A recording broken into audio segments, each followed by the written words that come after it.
is changing. Our industry is shifting. So let's set a path for the future. We are designers, manufacturers, SMEs, industry specialists. We're part of Australia's dynamic and creative textiles and fashion sector. And together, we are shaping the future. We're building an innovative, vibrant, sustainable and collaborative industry. Our future is one where entrepreneurs thrive. We create smart manufacturing jobs. We have a highly skilled, sought-after workforce. Australia is renowned for visionary design, pioneering manufacturing, and ethical production. We are competitive locally and internationally. Government and industry work closer together to create the right conditions for industry growth.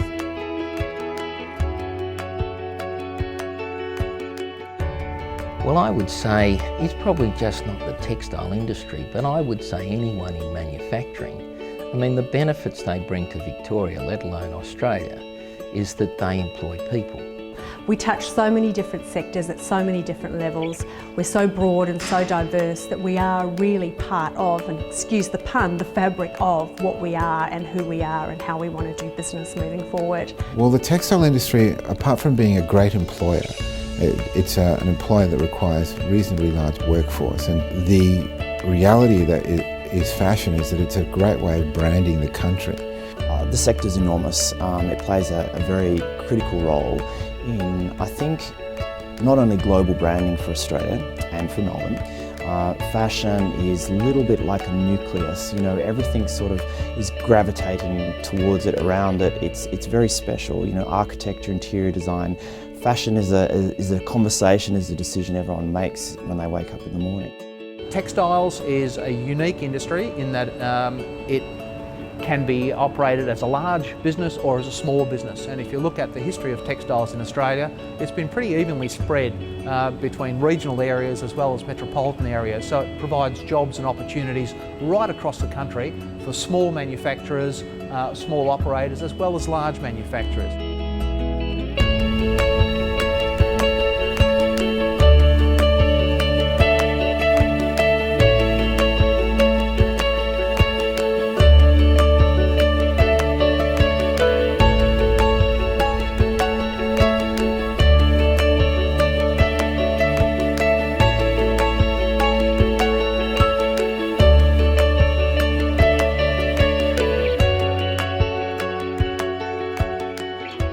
You know, in 1972-73, we had 350,000 people working in the TCF industry in Australia.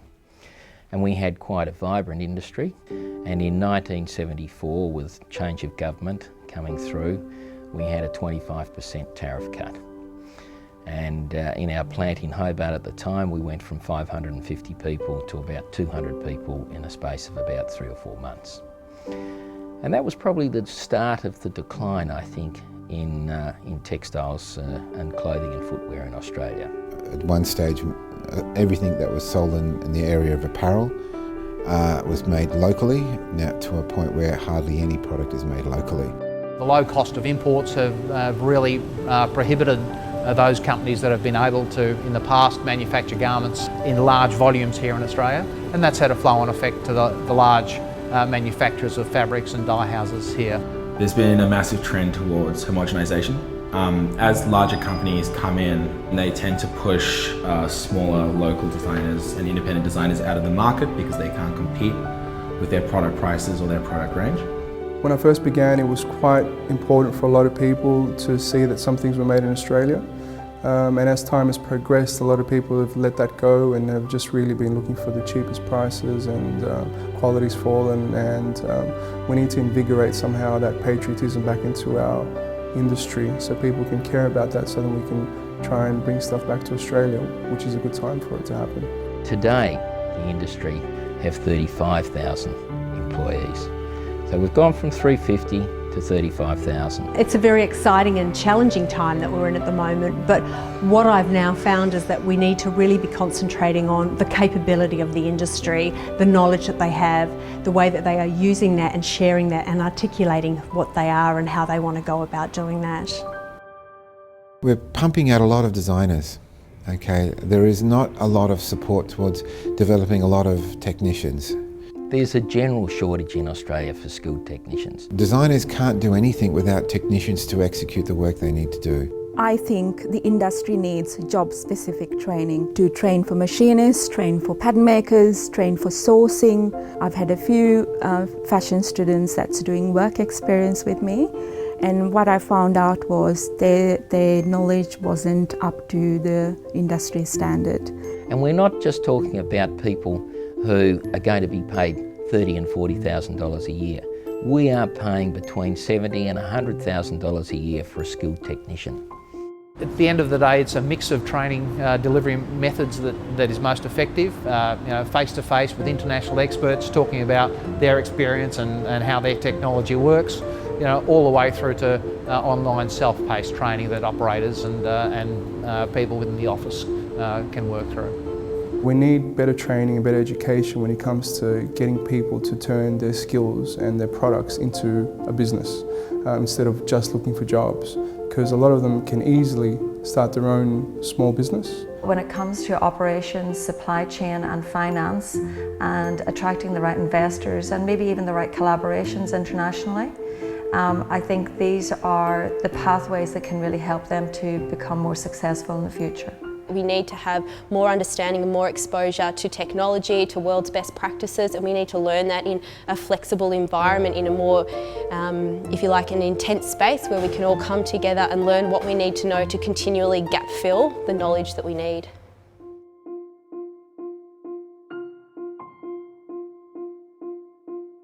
Governments have to realise that the fashion industry has a trickle-down effect for multiple different industries. On a creative level, we need to be taken more seriously by the government. It's not science and it's not engineering, bridges or anything like that, but it is just as important. I think creative industry is very important to the future of a country. There's so much talent, and it needs to be nurtured. Too often governments make decisions unilaterally without getting industry involved, and there are a whole range of unintended consequences that impact negatively on business. Procurement could be a very big support. The fact that we are now looking at the Australian Army uniform being produced overseas is a little bit ludicrous. I look at their procurement guidelines and I have to say they're un-Australian. This is not the way we're going to look forward.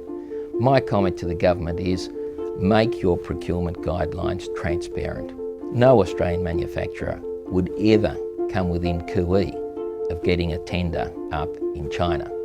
But the Chinese have better hope than we do of getting a tender up in Australia. I don't call that a level playing field. Other countries support their TCF sector far more than we do. I travel around the world all the time and meet people from great companies, and they're Aussies and they're from Melbourne or Sydney. And I'm baffled at why they couldn't get a chance here and then they get an amazing job overseas. So we need to create more jobs for them to do here and to stay here. It's up to government to be able to give industry, for argument's sake, a lot more incentive to do things that they need to do to be better businesses and successful businesses and viable businesses. Government could help our designers and our design talent to be able to create those pathways in an international environment. So whether that's through trade missions to export markets or trying to help them through working with training and consultants domestically here, I think both those pathways could help a lot. Industry is changing at such a rapid pace at the moment that it feels like the government is just not keeping up with what the realities are of the current state and the current struggles, the trials and tribulations, and on top of that the current successes of the industry. For the government to be better informed is going to help them to make better decisions about what is actually going to empower our industry and the reality of what it is like to have a business in this day-to-day climate. Face-to-face contact points within Victoria would be an awesome place to begin, where if you go to a certain place, there's government people there and they're going to be there at a certain time and they can help you and you can talk about things. I think there needs to be way more in the way of government grants and smaller government grants for smaller businesses. So I think it's really important that we work on an ongoing basis with all levels of government to really sort of make sure that that environment is there, that the things that are in place to help us are there, and that there's a real level playing field that helps Australian businesses, helps Australian designers to actually grow and be successful both domestically and globally. Fast fashion has been a dominant part of the market for some time now, but there needs to be a juxtapose against that. There is a customer out there, most importantly, who is looking for something that doesn't reflect just fast fashion. I mean, we all have had McDonald's once or twice in our lives, but we can't live on it, and nor can you live on just H&M. Australians really need to step up now to make sure that we are taking on world's best practices, but that also that they're best practices that work for us. Everyone thinks of Australia as a clean, fresh, healthy place, and we should make sure that that's happening within our industry as well, and that is a real point of difference that we have to a lot of other countries.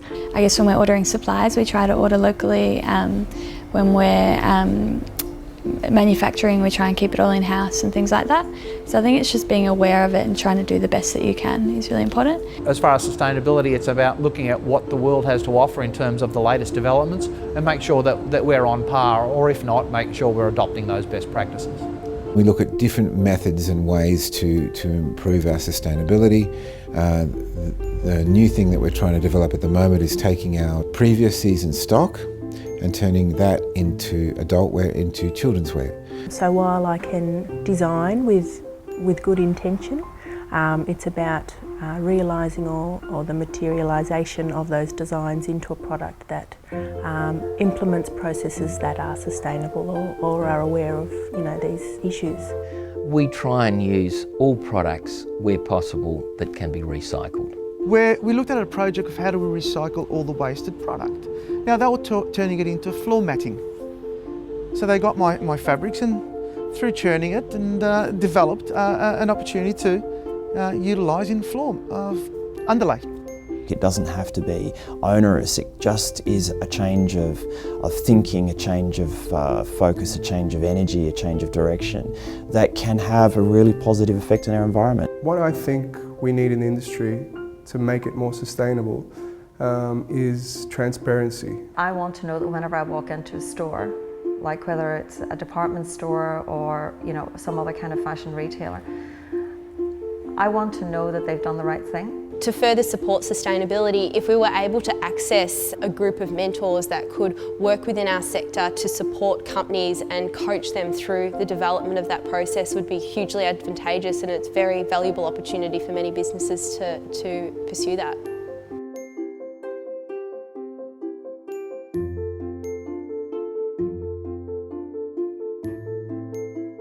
The Hub is an amazing place, and since I've been here, I've seen some amazing things and amazing people and amazing equipment. It's a one-stop shop where you can learn how to do things and you can make contacts and execute a plan and get it out into market, which I would have loved to have when I was younger. I would have loved to have. A one-stop shop is a huge thing because it covers, from concept and design to designing for manufacture and then indeed manufacture promotion. It's the whole story, I think that the Hub and the TFA do a fantastic job in providing the kinds of services that the industry needs. It's making sure that really there's an active interaction between the Hub, the TFA and the industry and the support of government that makes it work. We need a place where apprenticeships can be developed. We need a place where we can have training seminars where both sides, all players, whether it's government, whether it's industry, can all get together and work collaboratively. The Textile and Fashion Hub I saw a great asset, and it's a great opportunity as a gateway for students and other members and industry to actually go through and see the evolution of textiles. They see new innovative ways of doing things, whether it's printing or weaving or whatever it might be. So I believe it's a great starting point. The Textile and Fashion Hub is such a unique opportunity because we present the collaboration of industry and of education and as well as government all coming together into the same space. It's an incredible place to be able to use machinery to create things that you wouldn't normally be able to create because of sheer scale. A lot of the time, as an independent and emerging kind of designer, you don't have the means or the facilities to create something just because you have to do it in such a large scale. But the Textiles Hub means that you can create samples and one-off pieces and experiment with things to try and figure out how you can go about things before doing an outlay of stuff that could potentially be huge for your business. It's really challenging for a lot of our small, medium enterprises. They can often feel quite isolated, sort of fragmented, sort of working in silos. And the benefit of something like the Textile and Fashion Hub means that they can get access to a lot of things that they can't generally get hold of. Our future in Australia is in small to medium enterprises. I think we're really at the moment on the crest of a very exciting wave, and we can either decide that it's all too hard and we don't want to play anymore, or hopefully we'll look at ways that we can be innovative, collaborative, and look at the opportunities that are out there. People around the world want to buy Australian, they want to be part of what it is to be Australian, and I think it's a really exciting time for us to look at that. We need to work as an industry together. We need to be able to connect ourselves up, network, share, collaborate, but we also need to work with both the government, who need to be there to help and set those environments for us, and we also need to talk to other sectors, other opportunities that might be out there for us. And I think the public's another area that we sometimes forget, is that there's a big opportunity for us to actually share and engage and make our consumers and our end users and our audience and those people more engaged and more part of where we're going and how we're going to get there. The future of Australian textile and fashion is exciting, creative, sustainable, innovative, collaborative, best practice. Let's make it happen. Let's make it happen. Let's make it happen. Let's make it happen. Let's make it happen. Let's make it happen. Let's make it happen. Let's make it happen. Let's make it happen. Let's make it happen. Let's make it happen.